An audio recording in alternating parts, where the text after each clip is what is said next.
할렐루야. 2월 3일 목요일입니다. 누가복음 9장 37절부터 50절까지 말씀을 읽고 은혜 나누도록 하겠습니다.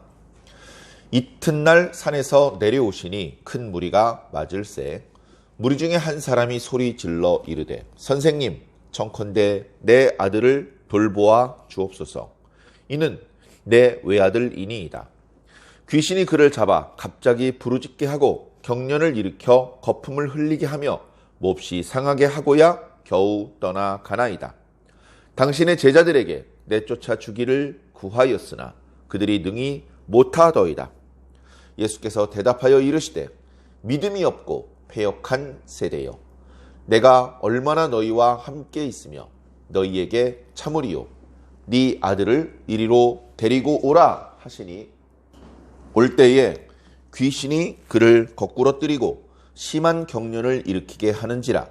예수께서 더러운 귀신을 꾸짖으시고 아이를 낫게 하사 그 아버지에게 도로 주시니 사람들이 다 하나님의 위엄에 놀라니라. 그들이 다 그 행하시는 모든 일을 놀랍게 여길세 예수께서 제자들에게 이르시되 이 말을 너희 귀에 담아두라. 인자가 장차 사람들의 손에 넘겨지리라 하시되 그들이 이 말씀을 알지 못하니 이는 그들로 깨닫지 못하게 숨긴 바 되었습니다. 또 그들은 이 말씀을 묻기도 두려워하더라. 제자 중에 누가 크냐 하는 변론이 일어나니 예수께서 그 마음에 변론하는 것을 아시고 어린 아이 하나를 데려다가 자기 곁에 세우시고 그들에게 이르시되 누구든지 내 이름으로 이런 어린 아이를 영접하면 곧 나를 영접함이요. 또 누구든지 나를 영접하면 곧 나를 보내신 이를 영접함이라.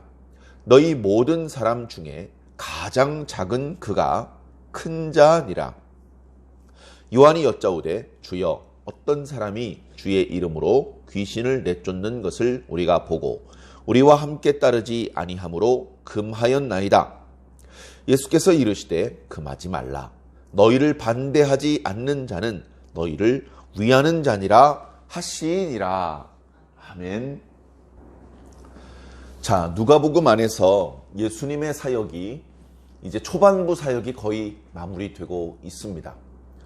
굳이 구별을 하자면 초반부 사역, 중반부 사역 또는 후반부 사역 이런 식으로 구별해 볼 수 있을 것 같습니다. 누가복음 안에서 시간적으로는 초반부 사역이라고 말씀드렸던 누가복음 4장, 5장, 6장, 7장, 8장, 9장 여기까지 말씀이 초반부입니다. 시간적으로는 예수님 사역의 거의 대부분을 차지하는, 예수님께서 하신 사역의 8, 90%를 차지하는 그런 부분이지만 누가복음 안에서는 그 기록이 그렇게 많이 나타나고 있지는 않습니다. 4장, 5장, 6장, 7장, 8장, 9장. 자, 그래서 예수님께서 이제 갈릴리 지역 주변만을 순회하시면서 활동하시던 그 활동을 이제 마감하시고 유대로 이제 내려가십니다. 지도를 보면 유대는 좀 더 남쪽에 있죠.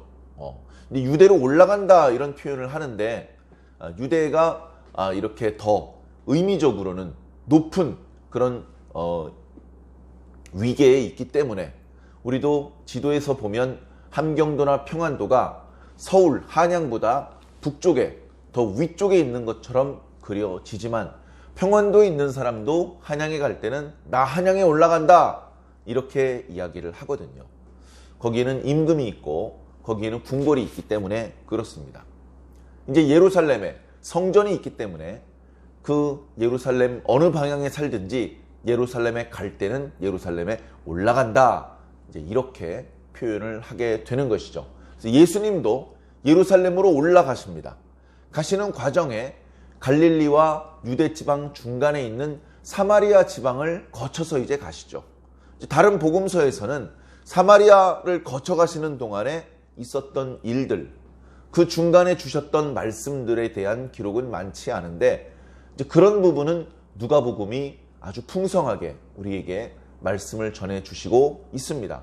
그래서 9장 말미부터 19장까지 꽤 많은 분량, 예수님께서 갈릴리를 떠나서 예루살렘에 도착하시기까지에 있었던 여러 가지 사건들과 말씀들을 우리들에게 전해주고 계시죠. 그래서 누가복음 안에서는 그 부분을 중간 부분에 해당된다 말씀드릴 수 있을 것 같고요. 이제 19장 넘어 20장으로 넘어오면서 이제 그야말로 예루살렘 입성하면 일주일도 채 넘기지 못하고 그야말로 오늘 말씀에 예수님께서 예고하셨던 것처럼 예수님께서 사람들의 손에 넘기워 주셔서 순환을 당하시고 급기야 죽임을 당하시죠. 뿐만 아니라 죽음 가운데에서 3일 만에 다시 살아나시고 그 이후에 40일 만에 승천하시는 그런 일들이 이어지게 됩니다. 이제 그것들이 너무나 중요한 의미를 가지고 있습니다만 시간적으로는 순식간에 지나간 일이었습니다. 오히려 갈릴리 지역에서 활동을 하실 때 그때 다소 여유 있게 쉬실 때도 있었고 기도하실 때도 있었죠. 그러나 이제 당신의 때가 가까움을 느끼신 이후로는 그렇게 여유 있게 한가롭게 충분히 쉬거나 하실 수 없이 당신의 본래적인 사명을 감당하는데 더 집중하셨던 것 같습니다. 자, 오늘 말씀은 이제 예수님께서 사마리아를 거쳐서 예루살렘으로 올라가시는 여정을 시작하기 직전에 시간적으로는 이미 예수님의 사역이 중후반부에 이르렀을 때 그때 있었던 일들입니다. 오늘 말씀 첫 구절을 보면 예수님께서 산에서 내려오고 그 다음 날에 있었던 일을 말씀해 주고 있습니다. 예수님께서 어떤 산에서 내려오셨느냐? 그 산의 이름이 중요한 것이 아니고 그 산에서 어떤 사건이 있었느냐가 중요한 것인데요.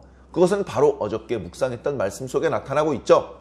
그 말씀은 그 산에서 예수님께서 기도하시다가 변형되신 그런 일들입니다. 늘 예수님께서 산에 오르셔서 기도하셨었고 예수님께서 잠깐 기도하시고 쉬실 때도 있었겠지만 그날은 거의 밤을 맞도록 예수님께서 기도하셨는데 함께 기도하기를 청했던 제자들은 자고 있었다가 그러다가 한밤중에 엄청난 광채에 잠에서 깼습니다. 이게 웬 광채인가?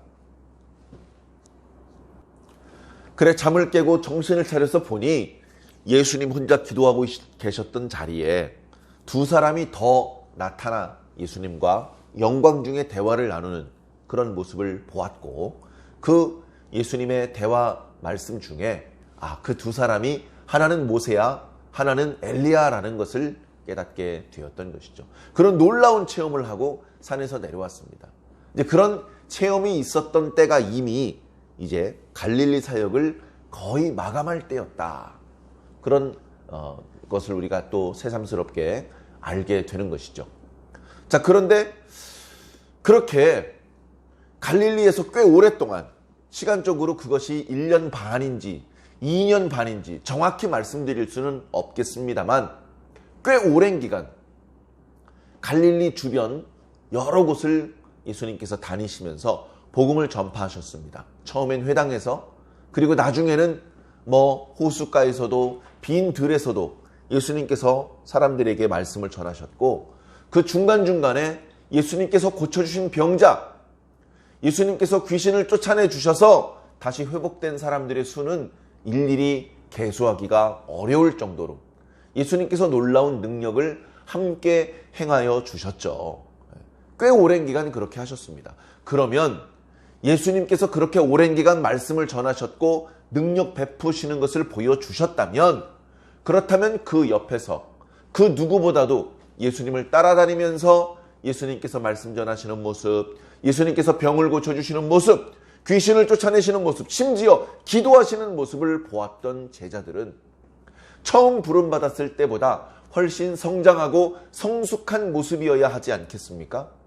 그러나 오늘 말씀을 보면 제자들의 모습이 상당히 실망스러운 그런 모습들을 우리가 보게 됩니다. 예수님께서 그런 제자들의 모습을 한탄하시고 막 야단치시고 그렇게까지 하지는 않으셨습니다. 자, 그러나 예수님께서 야단 안 치셨기 때문에 별일 아닌 것이 아닙니다. 예수님께서 고함을 내지르지 않으셨다고 작은 잘못이 아니라는 것이죠. 우리가 스스로 잘못한 부분이 있다면 자기가 혼난 만큼 자신의 잘못의 크기를 파악하는 것이 아니라 스스로 내가 얼마나 큰 잘못을 저지르고 있는지 깨닫고 깊이 반성하고 바로 잡아야 되는 것이죠. 예수님께서 산에서 내려오셨습니다. 높은 산에 올라가셨는데 사람들은 대부분 헬몬산이다, 이제 그렇게 이야기하는 분들이 많습니다. 갈릴리 북쪽으로 꽤 멀리 나갔다 오신 것이죠. 그랬다가 다시 갈릴리 마을로 돌아오니까 많은 무리들이 기다리고 있습니다. 이번에도. 그래서 그들을 또 만나십니다. 생략되어 있겠었겠지만 그들을 영접해 주시고 그들에게 말씀을 전해 주시고 그들 중에 병자를 치료해 주시고 또 이런 일을 하셨겠죠. 자, 그 중에 그 무리 중에 한 사람이 크게 소리를 지릅니다.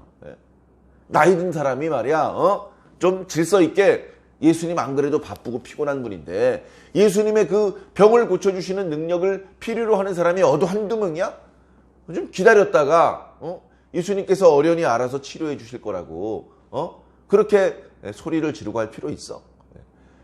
간절하면 소리 지르는 겁니다. 간절하면.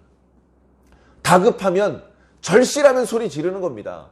소리 지르는데 애 어른이 따로 어디 있습니까? 이 사람의 이야기를 들어보면 이렇습니다. 아들이 하나 있는데 외아들이에요. 외아들이야. 너무나 소중한 아들이죠. 근데 그 외아들 속에 귀신이 들어갔어요. 겉으로 보면 거품을 흘리고 쓰러지고 하는 그런 모습이 간질병 환자 같이 보이기도 하지만 전체적인 그 모양이 귀신 들린 거예요. 귀신. 그래가지고 얘기를 합니다. 귀신이 들어와가는 우리 아들을 아주 심하게 괴롭히다가 그러다가 빠져나가고 그리고 또 어느새 또 들어와가지고 괴롭히다가 빠져나가고 이러다 우리 아들 죽겠습니다. 하나밖에 없는 외아들인데 아이고 이거 어떻게 하면 좋습니까? 선생님, 지난 며칠간 어딜 다녀오시는지 모르겠습니다만 예수님께서 변화산에 기도하러 가셨죠. 꽤 멀리 갔다 오셨기 때문에 베드로와 야고보와 요한 이렇게 3명만 데리고 다녀오셨죠. 그러면 그 나머지 제자들이 예수님을 기다리고 있지 않았겠습니까? 그래, 나머지 제자들에게 아니 당신들도 그 예수라는 분한테 병을 고치는 능력을 배웠을 거 아니오? 우리 아이를 좀 도와주시오. 아마 그랬겠죠. 그래 어디 한번 해봅시다 하면서 전에 예수님께서 능력을 나누어 주시고 그리고 이 마을 저 마을을 다니면서 하나님 나라의 일을 전파하라, 그렇게 말씀을 하셔서 경험도 있었지 않습니까? 예수님께 돌아와가지고는 귀신들이 놀라서 도망가는 이야기를 보고하는 그런 일도 있었지 않습니까? 그래 제자들 중에서 그 귀신 들린 자를 향해서 나사렛 예수 이름으로 명하노니 악하고 더러운 귀신아 떠나가라, 뭐 이렇게도 했을 것이고 기도도 했을 것이고 그의 어깨에 손을 짚어보도 보았을 것이고 이 제자가 안 되면 저 제자도 한번 시도해 보았을 것이고 근데 안 되는 겁니다. 거기 남겨진 제자 8명이 다 해봤는데도 안 되는 거예요. 필요하면 돈을 드리겠습니다. 하나님의 일을 선포하고 다니시느라 얼마나 피곤하십니까? 저희 집에서 쉴 수 있게 해드리겠습니다. 충분한 양식을 드리겠습니다. 그래도 안 되는 거예요. 그렇게 제자들에게 실망을 하고서 포기하고 집으로 갈 수가 없죠. 아들이 그 하나인데. 그래 예수가 왔다는 그런 어떤 이야기를 듣고 사람들이 또 웅성웅성해지자 저 사람은 되겠지. 혹시나 모르니까 저 사람한테 한번 부탁해보자. 선생님, 제자들은 안 되던데 선생님은 혹시 되시나요? 예수님께서 말씀하셨습니다. 이 믿음이 없고 패역한 세대요. 이 믿음이 없고 패역한 세대요. 그렇게 탄식을 하셨죠. 도대체 어떤 모습이 마음에 안 들어서 이렇게 말씀하셨을까요? 도대체 누가 믿음이 없는 것이고 누가 패역한 것일까요? 그 귀신 들린 아들을 데려왔던 그 아버지를 책망하시는 것이다. 그의 믿음이 부족해서 아들이 치료받지 못했던 것이기 때문에 그의 아버지를 책망하신 것이다. 그렇게 말씀하시는 분도 있더라고요. 물론 그의 아버지의 믿음도 뭐 그렇게 위대한 믿음은 아니었겠죠. 그러나 이 탄식은, 이 책망은 사실은 제자들을 향한 것입니다. 여러분, 제자들의 모습을 한번 보십시오. 같이 기도하자고 산에 올라갔는데 올라가자마자 잠듭니다. 올라가자마자. 예수님과 함께 1시 동안도 기도하지를 못하고요. 올라가자마자 자는 거예요. 깊이 잡니다. 깊이. 그래가지고 모세와 엘리야가 나타나서 앞으로 예수님께서 예루살렘에서 별세하실 것에 대해서 이야기를 하시는데 그 얘기가 얼마나 심각한 이야기인지도 깨닫지 못한 채 우리 여기 있으면 좋겠습니다. 초막 짓고 쭉 여기서 삽시다. 저 다른 제자들이 기다리고 있는데, 저 무리들이 기다리고 있는데 그런 건 생각 안 하고 자기가 비몽사몽간에 뭐라고 말하는지도 모르고 그러고 있습니다. 그리고 내려와 봤더니 남겨진 8명은 그 귀신 한 명도 쫓아내지 못하고서 막말로 헤매고 있습니다. 많은 무리들이 그 제자들 때문에 실망하고 화가 많이 나 있습니다. 그런 상황에 이 믿음이 없고 패역한 세대여 라고 탄식하셨던 것입니다. 그래, 그 귀신 들린 아들을 나에게 데려와 보시오. 데려와 봤습니다. 제자들이 실패했지만 혹시 스승은 될지도 모르니까 지금 뭐 지푸라기라도 잡아야 되는데 데리고 왔죠. 예수님은 그 아이에게서 귀신이 나가게 하시는데 그리 많은 시간이 걸리지 않았습니다. 아주 손쉽게 꾸짖 나가는 겁니다. 여러 말 할 것 없습니다. 예수님께서는 하나님의 아들이기 때문에 놀라운 능력을 원래부터 탑재하고 계셨기 때문이다. 그렇게 몰아세우지 마십시오. 그렇게 이야기를 하고 나면 제자들의 무능력한 것이 쉽게 이해가 되고 우리들의 무능력한 것이 덮어질 것 같습니까? 그렇지 않습니다. 예수님께서 이 땅에 계신 동안에 하셨던 모든 능력은 우리도 할 수 있는 능력을 하신 거예요. 하나님의 아들이기 때문에 오직 하나님의 아들만 하실 수 있는 그런 능력을 사용하신 적이 한 번도 없습니다. 그러나 아무 보잘것없는 능력도 없는 우리 인간들도 기도하면 성령 받으면 할 수 있는 일, 그런 일만 예수님께서 하셨던 거예요. 그래서 예수님께서 베푸신 능력이 더 위대한 겁니다. 제자들도 할 수 있는 일이었어요. 믿음이 있었다면, 기도했다면, 성령이 충만했다면 할 수 있는 일이었는데 예수님께서 파송하셨을 때 그때는 됐는데 그 사이에 기도가 많이 게을러진 모양입니다. 영적인 어떤 감각이 많이 둔해진 모양입니다. 이런 상태로는 아무것도 쫓아낼 수가 없죠. 그러나 예수님께서 더는 제자들을 책망하지 않으셨습니다. 사람들은 놀랐습니다. 와, 저 제자들이 낑낑거리고 기어이 하지 못했던 것을 이분은 순식간에 하시네. 그 누구도 다스리지 못했던 이 귀신을 그냥 한마디 말로 쫓아내시네. 하나님의 위엄을 놀랐다. 그렇게 말씀하고 있니. 이 위엄이라는 말은 위대하심을 말합니다. 위대하심. 하나님의 위대하심. 베드로와 요한과 야고보도 기도하시다가 변화되시고 그 옷에서 광채가 뿜어져 나오시는 그 예수님을 보면서 예수님의 위대하심을 보았죠. 사람들은 예수님께서 능력을 행하실 때 예수님의 위대하심을 보았습니다. 근데 예수님의 위대함을 본 것은 참 잘했는데 그런데 여전히 제자들의 모습은 참 안타까운 그런 상황입니다. 예수님께서 이제 사람들, 무리들을 물리시고 제자들만 있을 때 이야기를 하십니다. 내가 하는 말을 잘 귀담아 두어라. 장차 내가 사람들의 손에 넘기울 것이다. 벌써 두 번째 예수님께서 순환을 당하게 될 것을 예고하시는 말씀입니다. 근데 이어지는 말씀을 보니까 그들이 이 말씀을 알지 못하니 그들이 깨닫지 못하게 숨겨진 것이다. 그 말씀의 깊은 의미를 깨닫지 못하는 겁니다. 예수님께서 누구신지도 모르고 예수님께서 왜 오셨는지, 예수님께서 앞으로 무슨 일을 하시는지, 앞으로 왜 그 일을 하시는지 전혀 모르는 것이죠. 전혀 모르는 겁니다. 그리고 깨닫지 못했으면 선생님 무슨 말인지 잘 이해가 안 되는데 자세히 설명해 주십시오. 질문을 해볼 수도 있는데 제자들이 두렵다 보니까 질문도 못합니다. 그러더니 조금 지나니까 46절에 제자들 중에 누가 더 크냐고 다툽니다.